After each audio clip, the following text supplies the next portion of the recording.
Well, hello again, Internet. It is Monday, the 17th of September 2018. I'm Doc Eon, and I'm going to ramble at you for a little while about all these miniatures. To begin with, we have Tywin Lannister and Cersei Lannister by Darksword Miniatures, sculpted, I believe, by Tom Meyer. Now, I did not do the thing I said I was going to do. I said I was going to do the freehand that's on the DVD, where Marika Reimer shows how to do it. However, I opted to just finish these guys up without the freehand, without the brocade on his cloak and the lace on her dress, for a number of reasons. Number one, time. The process, as described in the video, is incredibly time consuming. And, you know, I'm not painting for display here. I'm just painting for, I need to spend my time painting for gaming use, not competition or anything like that. Reason number two, it's really, really tiny, and my eyesight is getting worse and worse, and I would like to try those patterns out sometime in the future, but I'll do it on a larger scale model, not on a 28mm like these.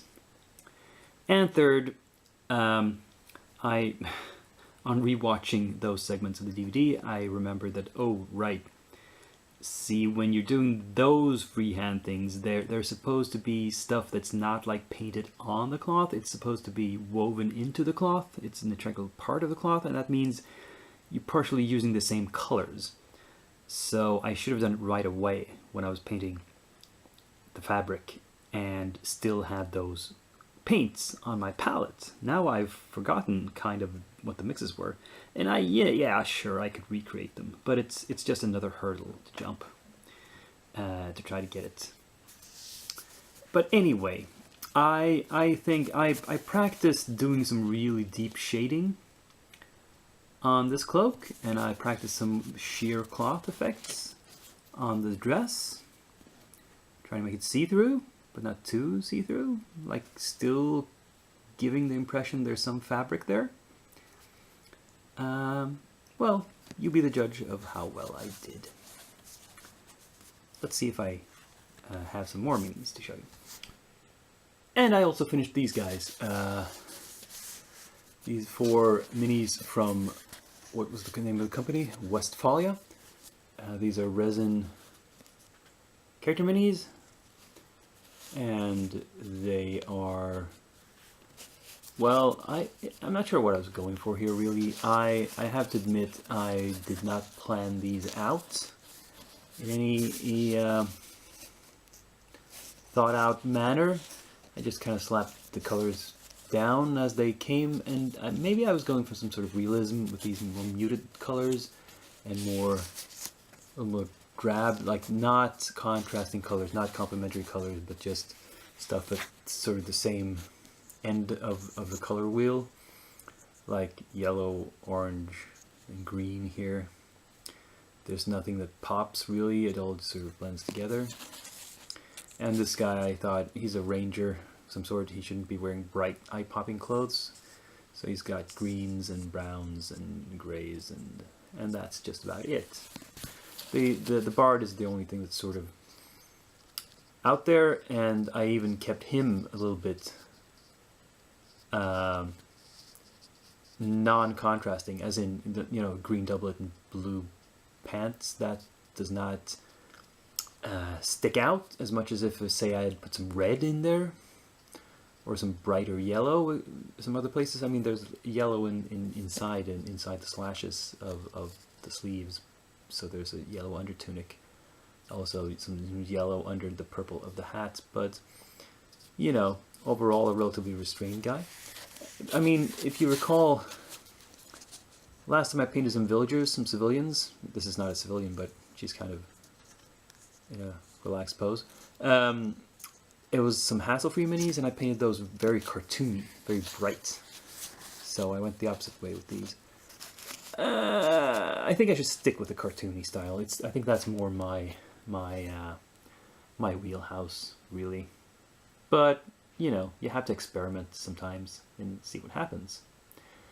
And this is what happened with these. So now I know.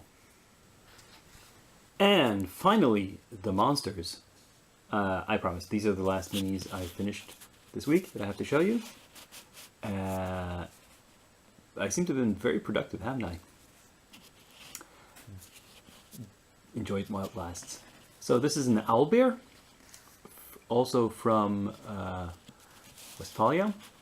Quite different from the Reaper Bones owlbear I painted before. And interesting look. Here's the Reaper Bones Rust Monster. And the reason these have been finished so quickly is because they're very simple to paint. It's a Rust Monster is just one color basically. I've varied it up a little bit with some different tones, some reds and some yellows and oranges, but overall not too difficult. And this is the big Westphalia Rust Monster, which has some more detail on it. It had a tricky part. This feeler here, the right one, it broke. I had to glue it back on, and then it broke off again because the glue wasn't enough to hold it. Now I've glued it at 2 points. I've glued it to the face and to the base, and so this little gray lump there is where I unfortunately a lot of super glue pooled, and I covered that up with paint. And yeah, but at a distance it's invisible. But I like how the shell turned out on this one. It's has some variety, even though it's really just one color or a couple of colors. It's those rust colors I showed you from Panzer Aces last week, mostly. And yeah, so happy with the progress. Quite pleased. Let's look at what is in the works. On my work table I have the two Umber Hulks, who have been started a little bit more. This is like a base coat and one highlight only. And just starting to get that sort of orange-brown color on them. And they're both kind of hunched over, and this one, it's especially difficult to get at the underside of it. Maybe I should have painted it off the base, but then it would have been even more difficult to get on the base properly. So, you know, there won't be as much detail underneath, but not as many people are going to look there anyway. My usual excuse. So we'll get around that. In the background here, you can see the Dark Sword guys. Just to remind you that they're still around. I have not forgotten about them, and no, not much else has really happened to them. But now that the Lannisters are done, I can move on to these figures, perhaps a little bit more. And yeah, I'll get right on that. So I've prepped some minis. I started prepping some minis. I decided to add this orc because it's the last Reaper Bones orc I have to do to finish my collection of current collection. So yeah, the only issue with this one was straightening the axe, but that worked well with the water method. It seems to be staying straight. And then I started prepping all these layers. Now, and they're in the stage of prep before priming because I have recently added this basing material, and I need to let that set for at least, well, another 8 hours or so, I think. I'm not sure what the actual time is supposed to be, but I always say better safe than sorry and let it set like overnight before I prime them. Now these Reaper miniatures were not the best casts. They had some serious mold lines I had to clean off. Mostly this doesn't matter very much. The only cases where it's really obvious, now with this bright light, I don't know if you can see it, but on some of them the mold lines ran right across their heads, and so the top of the head on this one I had to file down quite a lot, and it's lost some detail. The strands of hair are not as clearly delineated on the top of the head as they were before, but you know, better that than having a line straight across that looked really unnatural. I mean, the strands, I could maybe reestablish them simply by painting a little bit, just like painting them in where they're supposed to be. Let's see if there's another one that's bad. I don't recall. I can't even see. There's so many reflections. But you know, mostly apart from the mole lines, they're of the quality you would expect from Reaper. So no huge issues. Yeah, we'll get started on these until next week. Now, I don't know if I want to prep anything more. Let me think about it for a little while.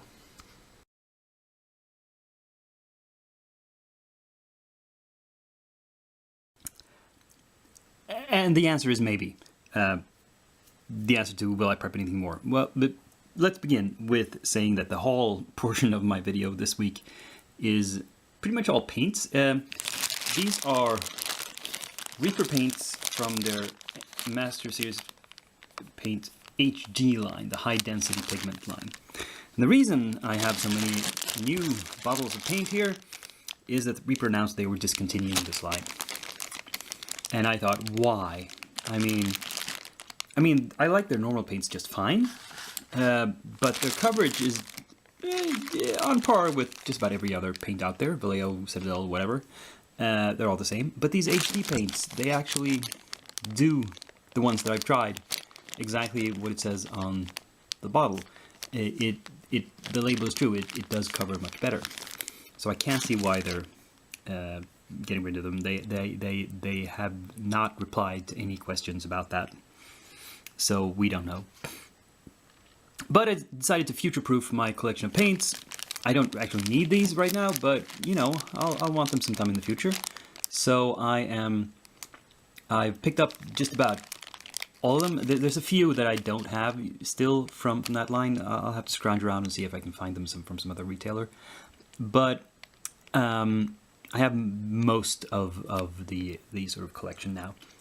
And I'll store these away in my basement with the other HD paints for the time in the future when I need them. But moving on from that, I ordered these from a retailer in the UK called Miniature Heroes, and they were kind enough to send me a free mini as a bonus. I don't know, because I placed a big order or something. And this is from Reaper's new Dungeon Dwellers line, which they've been promoting all this year, releasing one new figure every month in the line. I don't remember which one in the order this is. This is Lewin Faust, a wizard. So, because I didn't expect this to turn up, I feel like I should paint him right away. I don't know the logic of that, but that's what it feels like. So yeah, I'll prep just this one guy. I'll start working on him for next week. I mean, I don't think I need to prep anything more, because even if I should get a spurt of activity and finish everything else, I mean, the Reaper Amazon women and the Umber Hulks and whatnot, I still have those Dark Sword minis that I'm painting really slowly left to do, and there's a ton of slow painting to do on those. So I mean, I can spend as much time as I like on those and never run out of things to do. But anyway, because this guy turned up unexpectedly, I think I want to do something unusual and move something straight from arrival into the painting queue. There you go. Anyway, that was all the news fit to record on video this week. Be sure to join me next week for even more ramblings and less coherency, perhaps. Who knows? Just, you know, click like and subscribe and everything else that you do on the YouTubes. And I will see you in a week. Until then, this is Dakian, and I am signing off.